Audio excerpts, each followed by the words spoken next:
Hello, children of the popcorn. It is I, Mr. Popcorn, and yes, I have seen Hokum. Yeah, of course I did. Of course I did. Anything that Damian McCarthy pulls out after seeing Caveat and Oddity, loving them both. Saw the trailer for Hokum and all the other advertising material. I love McCarthy's aesthetic. The bunnies, of course. Yes, and they're back and they're going to stay here. Let's just say that they're going to stick around. So the more this guy does, keep watching out for them. If you have a peculiar, fetish basically for spooky bunnies, and this film certainly supplies in that regard. It's interesting what this movie supplies, though. It's a mystery at its heart. There are horror elements, absolutely, and largely they're jump scares. And his previous two films have certainly been more psychological slow burns. He's got much more money for this film, like millions more. But he's still maintaining his quirky, curious little world. If you like Adam Scott as I do, certainly watch this. I'll speak more to him in a second. Certainly, if you like a good mystery, and when I say the jump scares, I'm not speaking derogatorily, not necessarily so, because these are not lazy jump scares.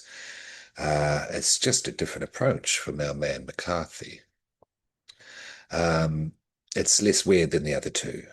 Yeah, I'll just get to the point. It's less weird than the other two because of the bigger budget and the name of Adam Scott. Not intentionally so, but that's just what comes with it. Yeah, if you get me.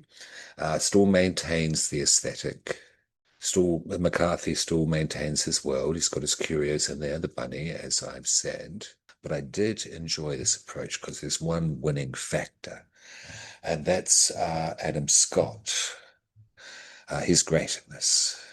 It's actually quite exceptional what he has pulled off. Playing O-H-M, not Om. Bauman, Bauman. And this is a character at the end of his rope. And he's not a nice character, certainly not at the start. But he just opens a little doorway, and the little doorway is opened by the film to make you see just a little bit of why he's like this. And it certainly has the chops to be able to pull you along for the ride. And at the same time, what McCarthy has done is created this bookend structure, this circular structure, I shall say, utilizing the fact that Adam Scott's character, is a writer at the end of his wits, likes his whiskey. So there's a lot of traditional elements in this, intermingled, interspersed, kind of weaved together with McCarthy's strange world. Strange, curious, unnerving world with a lot of true crime in it to ground it to reality. That is also important to mention. I've rambled a lot, but this is a very interesting film and there's a lot to talk about. And I'm very glad that Damian McCarthy has been realized. He's been released in cinemas. He's been given a decent budget. I'm so glad he stated from the horse's mouth that he's going to keep the bunnies going through and have a look out for other characters from previous films. It's not going to be a multiverse, but it's just, little callbacks, just more for delight than anything else.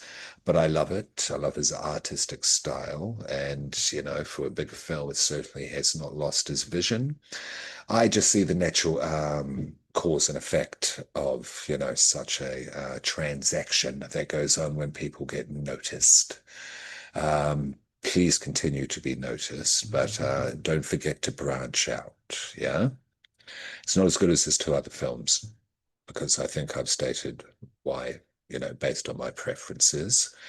But I certainly did quite like this film. And I think through time, watching it more, they certainly learn to love. So it's a 3.75. I think that makes sense.